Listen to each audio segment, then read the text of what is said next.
Robin, at that moment we heard from a few fans. We'll get into the specifics, but did you also, 30 over of New Zealand chase, also had your heart in your mouth because things were really getting close? That partnership building between Daryl Mitchell and Kane Williamson looked like it'll go down to the wire. In the end, of course, India victorious by 70 runs. But that stage, tell us, what were you thinking? I beg your pardon. I was thinking that we were probably a wicket away because you got through a couple of the main batters. Rachin Ravindra got out early, was capped by Mohammad Shami in the initial part of the second innings. So you knew that this partnership was a crucial one. So for me, my concern was how is this pair, the one between Kane Williamson and Daryl Mitchell, and the next one, whoever's going to bat with Glenn Phillips, how are they going to do? And they were always a little behind the 8 ball. So you knew that if a wicket came at any point in time, pressure was going to be on New Zealand because the batting gets thin after Glenn Phillips. And that's exactly what happened. The minute that wicket fell, pressure, you could feel the pressure because it took a little time for Glenn Phillips to get going. And in a game like this, you need to get going from the word go. You can't take that 10, 15 balls to get in because you're chasing 397. That's a huge ask. But you got to give credit to Rohit Sharma. He rotated the bowlers so brilliantly. As in, he waited the first 3-4 overs. At the sixth over, Shami came in. As soon as he came in, wicket second ball. Then in a matter of another over, a couple of wickets, and took him off. He literally used him as a breakthrough bowler, and used him extremely cleverly. So kudos to him for that. Let's take a look back at this game, Robin. As an Indian fan, I would want India to win easily. I do not want, heart attacks. I do not want the game to go close at any occasion. But if you were to look at it from the players' perspective, is it a good workout? Have they been given a good workout ahead of the final? Because before this, during the group stages, they were winning on a canter. They were winning all one-sided encounters. Have they now got a good workout going into the finals? Well, honestly, they have. If you ask me just about that question, I certainly think they've had a good workout. I think New Zealand played exceptionally well, given the potential and their batting order, and in trying to chase that total, they played to their potential. Having said that, I think the kind of form that India are in, I think it's inconsequential if they've had a good workout or not. I think they are in some tremendous form. I think they're very focused on their strengths and executing their processes extremely well. You can tell that this team is a very process-driven team. There's a lot of clarity within the roles that have been offered to them or given to them. You can see, and that starts right at the top with Rohit Sharma leading the pack with the role that has been defined for each player. He goes out there, taking the attack on to the oppositions and getting the team off to a flyer of a start. And irrespective of what his score is, he's not playing for personal glory. He's going out there, leading from the front.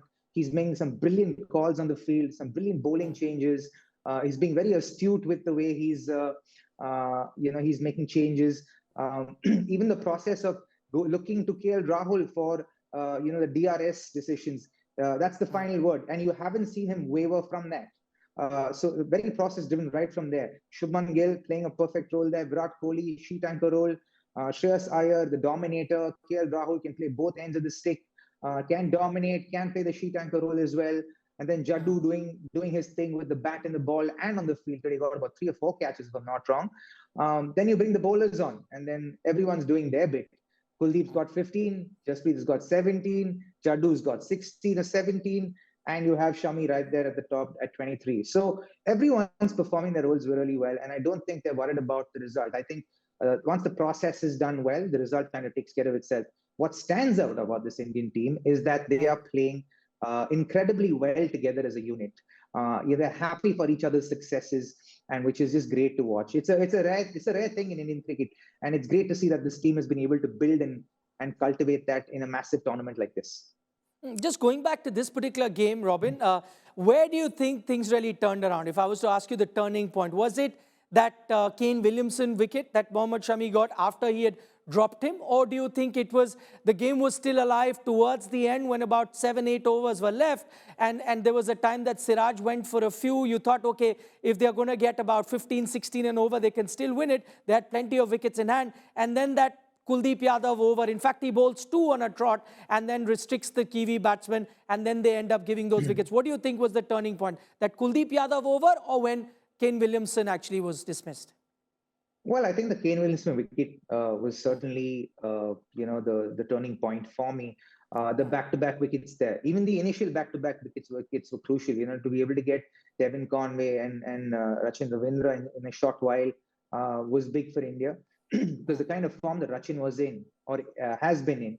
If he batted for a long time, it could have been dangerous, especially with the likes of Williamson and then Daryl Mitchell there and Glenn Phillips there. And again, the double strike with Kane Williamson and Tom Latham, I think, was one of the final nails in the coffin there. And after the 100 as well, you could see that Daryl Mitchell was a little winded, was a little tired.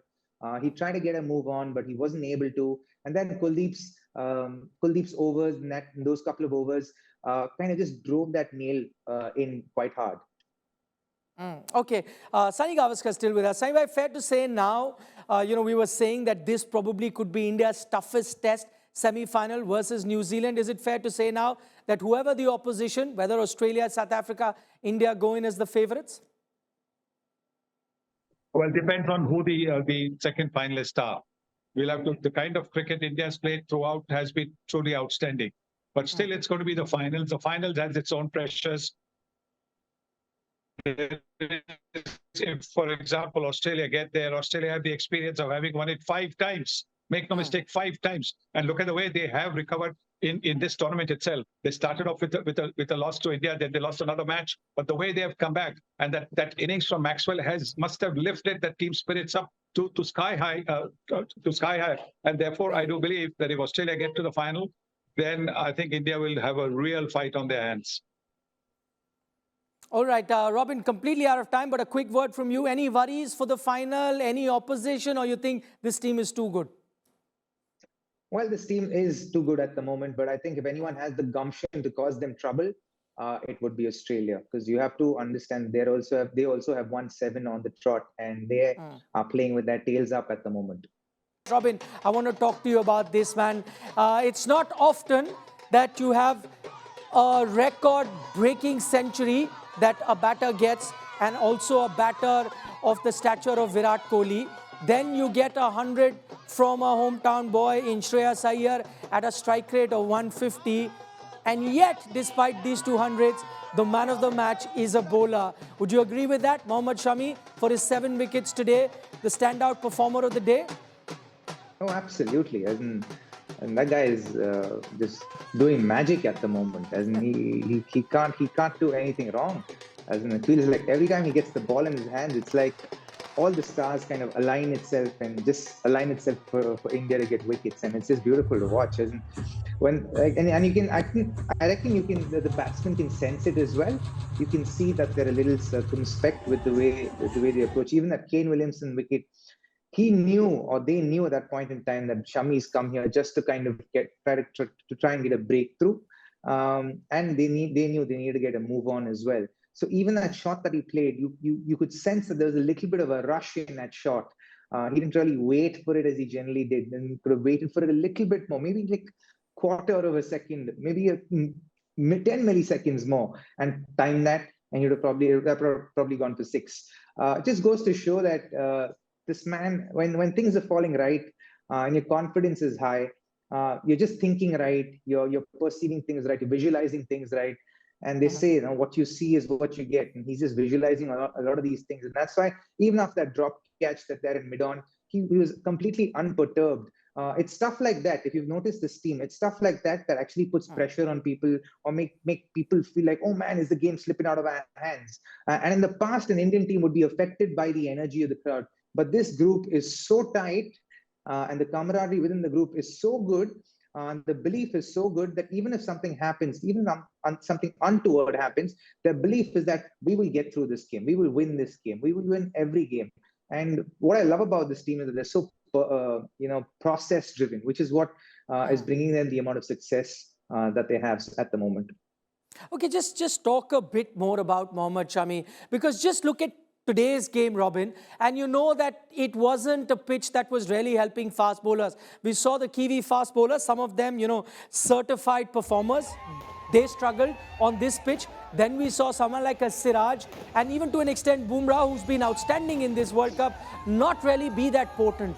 What is it that about Mohammad Shami that even on a track that wasn't really helping seam bowlers, yet he manages to pick those 7 wickets? Well, I think he bowled exceptionally well in that phase where the ball was swinging and seaming a lot, and that first phase in the first 10 overs. As soon as he got the ball, like I said, I think he's so process-driven about how he goes about his business. He makes sure he's hitting back of a length, he's hitting the right areas, trying to swing, just trying to hit, get the release out really well and allow the ball to do its own thing and just hit the right areas. And despite the wicket being conducive for run making after a certain point in time, he came back to the basics, bowled the right areas. And even though Daryl Mitchell is batting like an absolute dream today, when it came to Shami, he was a little bit more circumspect. And Shami whenever he tried something, he got hit for a 4 or a 6. Then he came back to his basics, and that worked for him again. I think his basics are as strong as Virat Kohli's is. Skill wise, like for like, they're very like for like in that sense. They're very process driven, and they know that when they stick to the process, the outcome always kind of produces itself. Credit also must be given to KL Rahul behind the stumps, who's doing an absolute stunner of a job behind the stumps. He has been a dream to watch behind the stumps, and which is also why Shami has been getting so many wickets, because a lot of those catches are really hard ones, and he's making them look really simple. Saibhai, I'll start with you on this one. Couldn't have been a better setting for Virat Kohli, the situation in front of Sachin Tendulkar at the Wankhede Stadium to reach this landmark? Absolutely.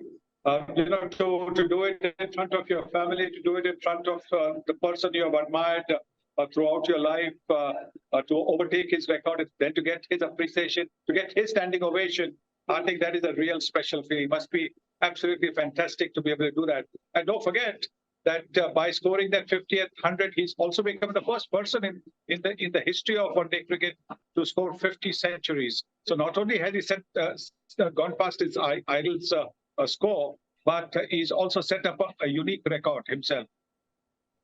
Well, that's interesting. Actually, he's gone past 2 of those records of Sachin Tendulkar. One for most runs in a World Cup, 673. He went past that. Virat Kohli, and of course, the 100 that we are celebrating. Saibhai, tell me honestly, hand on your heart, what are your earliest memories of Virat Kohli when you saw him, maybe at the under-19 level or maybe at the international level?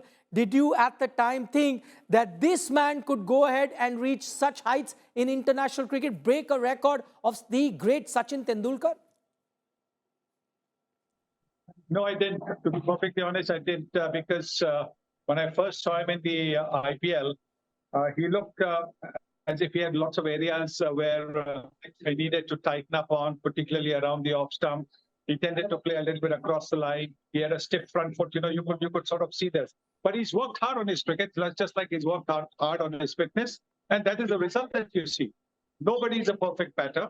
So everybody starts with lots of faults. Even Sachin Tendulkar at the start of his career might have had a few faults, particularly with the way he was pushing around the off stump. But to be able to overcome that and then get the kind of runs that he did is truly praiseworthy.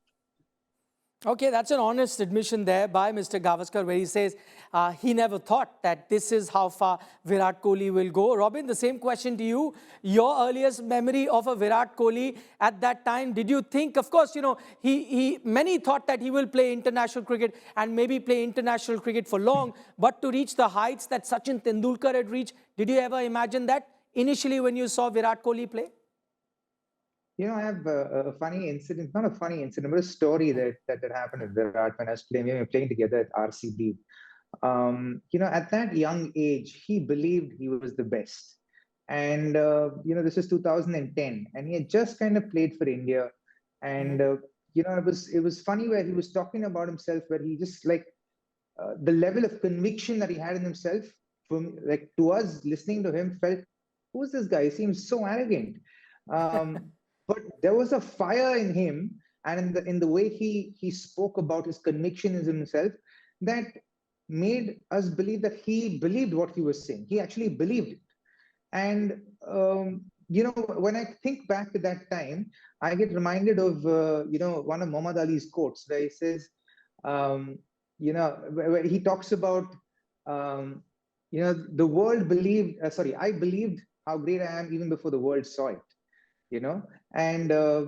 And for me, that's what Virat Kohli is, and to epitomize, I think that epitomizes just kind of his mindset with the game. The hunger was always there. He always wanted to be the center of attention. He wanted to be the guy who changes the match, who wins the match with his batting or bowling. Even in the Under-19 World Cup, he bowled quite a bit for that Under-19 Indian team when he led it, and tried to do a lot of things to be able to be the match winner. And I think that hunger in him has stayed alive even now. And you can see, I agree with Sunny sir, that he works so much on his game.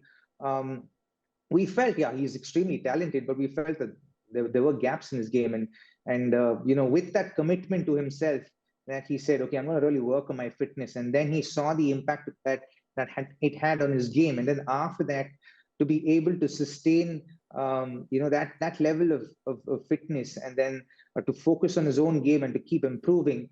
And I think he's evidence that no technique is perfect. Everyone's got their limitations within batting techniques, and you need to figure out what those limitations are and work around that. And if you can do it, and master the process, then you will achieve things like Virat Kohli has. And you need to have the hunger as well. You can't take that away. Well, that's a very interesting story, Robin. I must tell you that I've also met a couple of other people who had similar stories to share about Virat Kohli. Sometime, that confidence that he had bordered on arrogance, yet I think it was that conviction. He knew that he had to work really hard to reach that. But once you focus, you've put your mind to it, like he had, which sometimes people perceived as arrogance, you knew that he's going to reach at least close to that, because he had all his focus to be reaching those particular, achievements in terms of international cricket. That's exactly what Virat Kohli has done. So I also wanted a word on, Rohit Sharma. We're talking about the records that have been set, number of hundreds that Virat Kohli has got. He's got 3 here in this edition of the World Cup, could very well have got 5, came very close on 2 occasions. But a man in this World Cup who hasn't got too many hundreds, only 1, if I remember correctly, yet has been the enforcer for the Indian team, yet has laid down the gauntlet, yet is the one that's setting the tempo. Tell us the role that Rohit Sharma is playing and the impact that he's having in this World Cup with his batting. Well, the impact he's had is unbelievable, absolutely unbelievable, because he's the one who actually sets the tone for the batting. He's the one who's sacrificing his wicket so that the others can come in and score the runs, because he's taking the attack to the opposition in the first 10 overs itself, demoralizing the opposition attack at the start. So even when he's got to 47, he's scoring at about 120 or thereabouts. He's not satisfied with that. He wants to keep going, and in the process, he lost his wicket in the 40s, about 3 or 4 times already in this tournament. So that way, as a leader, he has shown that this is the template. This is the way I want you all to bat, and which is actually being followed by the batters who come in later as well. Apart from Shubman Gill, you have a Shreyas Iyer, you have a KL Rahul, you have the Surya Kumar Yadav with the few opportunities that he's had, actually playing that way, and thereby enabling somebody like a Virat Kohli to hold one end up and get runs also.